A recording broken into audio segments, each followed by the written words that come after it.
tonight? I hope you are well.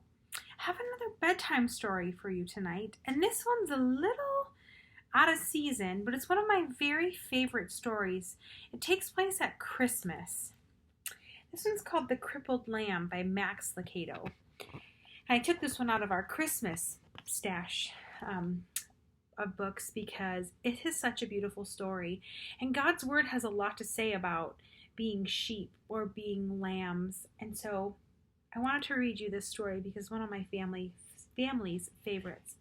This is called The Crippled Lamb.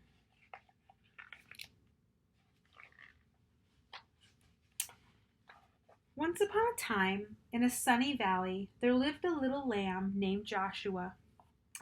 He was white with black spots, black feet, and sad eyes. Joshua felt sad when he saw the other lambs with snow-white wool and no spots. He felt sad when he saw the other sheep with their moms and dads because he didn't have a mom or a dad. He felt sadness when he saw the other lambs running and jumping because he couldn't. Josh had been born with one leg that didn't work quite right. He was crippled. He always limped when he walked. That's why he always watched while other lambs ran and played. Josh felt sad and alone, except when Abigail was around. Abigail was Josh's best friend. She didn't look like a friend for a lamb. She was an old cow. She was brown with white blotches that looked like rain puddles on a path. Her belly was round as a barrel, and her voice was always kind and friendly. Some of Josh's favorite hours were spent with Abigail. They loved to pretend they were on adventures in distant lands. Josh liked to listen to Abigail tell stories about the stars.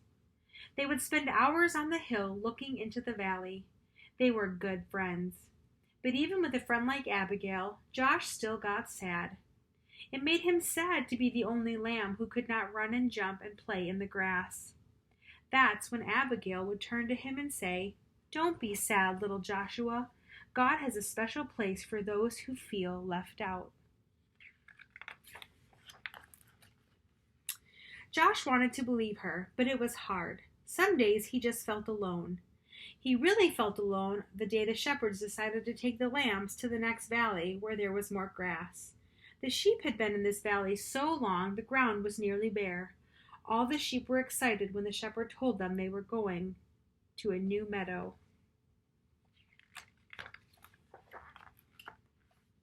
As they prepared to leave, Josh hobbled over and took his place on the edge of the group. But the others started laughing at him. "You're too slow to go all the way to the next valley."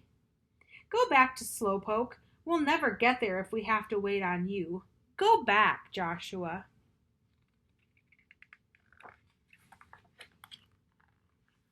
That's when Josh looked up and saw the shepherds standing in front of him. "They are right, my little Joshua. You better go back. This trip is too long for you. Go and spend the night in the stable." Josh looked at the man for a long time. Then he turned slowly and began limping away. When Josh got to the top of the hill, he looked down and saw all the other sheep headed toward the green grass. Never before had he felt so left out. A big tear slipped out of his eye, rolled down his nose, and fell on a rock. Just then he heard Abigail behind him, and Abigail said what she always said when Josh felt sad. "Don't be sad, little Joshua. God has a special place for those who feel left out." Slowly the two friends turned and walked to the stable together.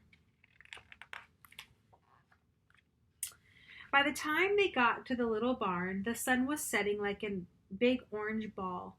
Josh and Abigail went inside and began to eat some hay out of the feed box.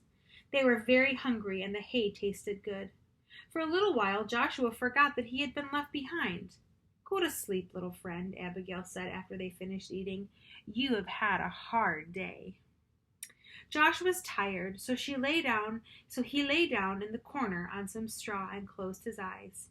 He felt Abigail lay down beside him, and he was glad to have Abigail as his friend. Soon Josh was asleep. At first he slept soundly, curled up against Abigail's back. In his sleep he dreamed. He dreamed of running and jumping like the other sheep. He dreamed of long walks with Abigail in the valley. He dreamed of being in a place where he never felt left out. Suddenly, some strange noises woke him up.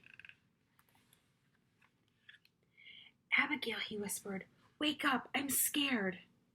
Abigail lifted her big head and looked around. The stable was dark except for a small lamp hanging on the wall. "Somebody is in here," Josh whispered. They looked across the dimly lighted stable. There, lying on some fresh hay in the feed box, was a baby. A young woman was resting on a big pile of hay beside the feed box. Joshua looked at Abigail, thinking his friend could tell him what was going on. But Abigail was just as surprised as Josh. Josh looked again at the woman and the child. Then he limped across the stable. He stopped next to the mother and looked into the baby's face. The baby was crying. He was so cold. The woman picked up the baby and put him on the hay next to her. Josh looked around the stable for something to keep the baby warm. Usually there were blankets, but not tonight. The shepherds had taken them on their trip across the valley. Then Josh remembered his own soft, warm wool. Timidly, he walked over and curled up close to the baby. "Thank you, little lamb," said the baby's mother softly. Soon the little child stopped crying and went back to sleep.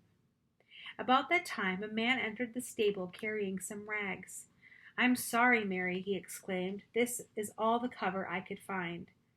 "It's okay," she answered. "This little lamb has kept the new king warm." A king? Joshua looked at the tiny baby and wondered who he might be. "His name is Jesus," Mary spoke as if she knew Josh's question. "God's son. He came from heaven to teach us about God."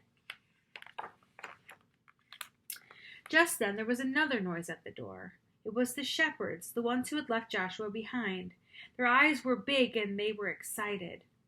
"We saw a brilliant light and heard angels," they began. Then they saw Joshua next to the baby. "Joshua, do you know who this baby is?" He does now. It was the young mother who was speaking. She looked at Joshua and smiled. "God has heard your prayers, little lamb. This little baby is the answer." Joshua looked down at the baby. Somehow he knew this was a special child, and this was a special moment. He also understood why he'd been born with a crippled leg. Had he been like the other sheep, he would have been in the valley. But since he was different, he was in the stable, among the first to welcome Jesus into the world. He turned and walked back to Abigail and took his place beside his friend. "You were right," he told her. "God does have a special place for me." I love that story. And I love the little Joshua found his place. You all have a place, a place where you belong. You all have a purpose, You may not know what your purpose is yet, but you all have a purpose, You are also very dear and special to us at NBC, to your family, to your friends, and we love you so. I hope you enjoyed our bedtime story tonight, and we will see you again real soon.